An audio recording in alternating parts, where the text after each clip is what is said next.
ఈ ప్రపంచంలో కొన్ని విషయాలు చూస్తుంటే అసలు మనుషులు ఇవి ఎలా చేశారు అని అనిపిస్తుంది. వాటిలో మొదటిది ఈజిప్ట్ పిరమిడ్లు. 4000 ఏళ్ల కిందట కనీసం బండి చక్రం కూడా సరిగ్గా లేని కాలంలో లక్షలాది భారీ రాళ్లను ఎంత ఎత్తుకు ఎలా పంపారు. కొందరైతే ఇది మన వల్ల కాదు బాబోయ్ అని ఖచ్చితంగా ఏలియన్స్ వచ్చి కట్టారు అని ఫిక్స్ అయిపోయారు. మరికొందరేమో వేలాది మంది బానిసలు కొట్టి తిండి పెట్టకుండా చంపేసి ఇవి కట్టించారని నమ్ముతారు. కానీ అసలు ఆ కథ ఇది కాదు. ఈరోజు మనం పిరమిడ్ లోపలికి వెళ్ళి ఆ రాళ్ళ సాక్షిగా అసలు ఏం జరిగిందో, అసలు నిజాలేంటో పిన్ టు పిన్ అయితే తెలుసుకుందాం. Hello guys, this is Ganesh. మీరు చూస్తున్నారు టైటిల్ ఎక్ ఫ్యాక్ట్స్ యూట్యూబ్ ఛానల్. ముందుగా ఒక విషయం గురించి క్లియర్ అయితే చేద్దాం.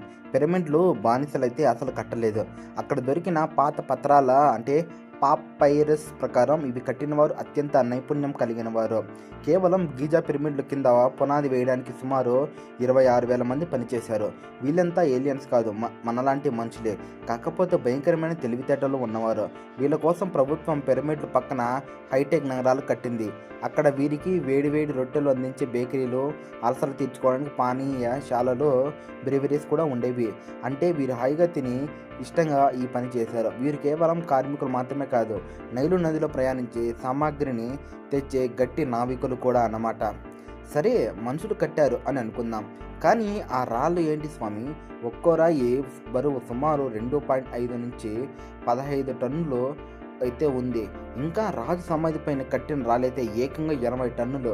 80 టన్నులు అంటే మామూలు విషయం కాదు. ఎంత బరువు ఉంటాయో మీరే ఒకసారి ఊహించుకోండి. ఆధునిక క్రేన్లు కూడా అప్పట్లో అయితే లేవు. అంత బరువును ఎత్తడానికి ఎంతమంది సిబ్బంది అయితే అవసరం?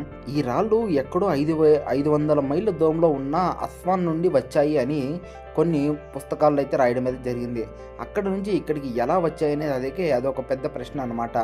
అసలు అప్పట్లో విమానాలు కూడా లేవు, రైళ్లు లేవు. వారు నైలు నదిని తెలివిగా అయితే వాడుకున్నారనే చెప్పాలి. ఏటా నదికి వచ్చే వరదల కోసం ఎదురుచూసి నీటి మట్టం పెరగగానే భారీ రాళ్లను ఉన్న పడవలను నిర్మాణ స్థలానికి దగ్గరగా తీసుకొచ్చేవారు.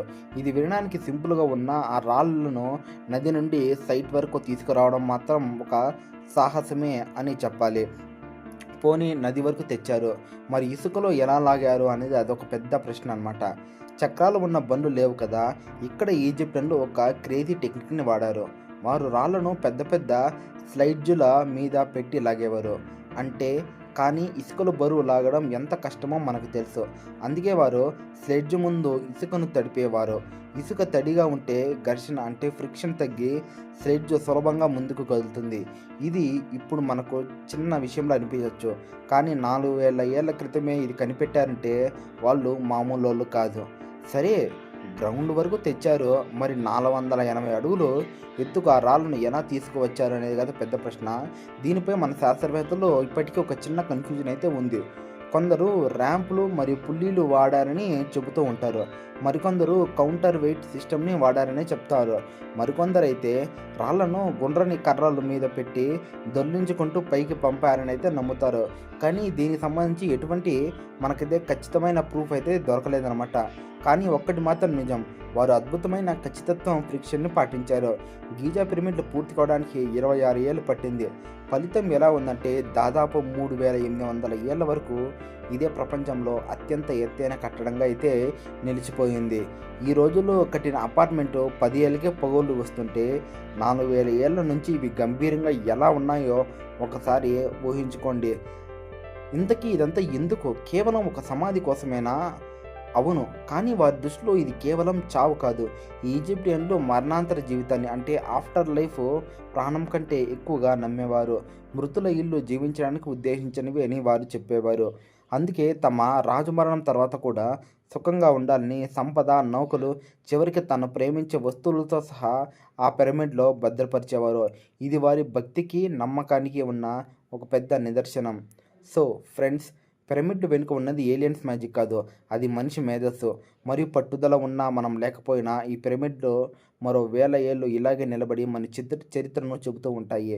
మీకు ఇలాంటి ఒక పిరమిడ్ కట్టాలని ఉందా? జస్ట్ జోకింగ్ అన్నమాట. ఈ వీడియో మీకు నచ్చితే లైక్ చేయండి, షేర్ చేయండి. అలాగే మీ ఫ్రెండ్స్ అండ్ ఫ్యామిలీతో ఇలాంటి మరిన్ని ఇంట్రెస్టింగ్ మిస్టీరియల్స్ కోసం మన ఛానల్ని వెంటనే సబ్స్క్రైబ్ చేసుకోండి. జై హింద్.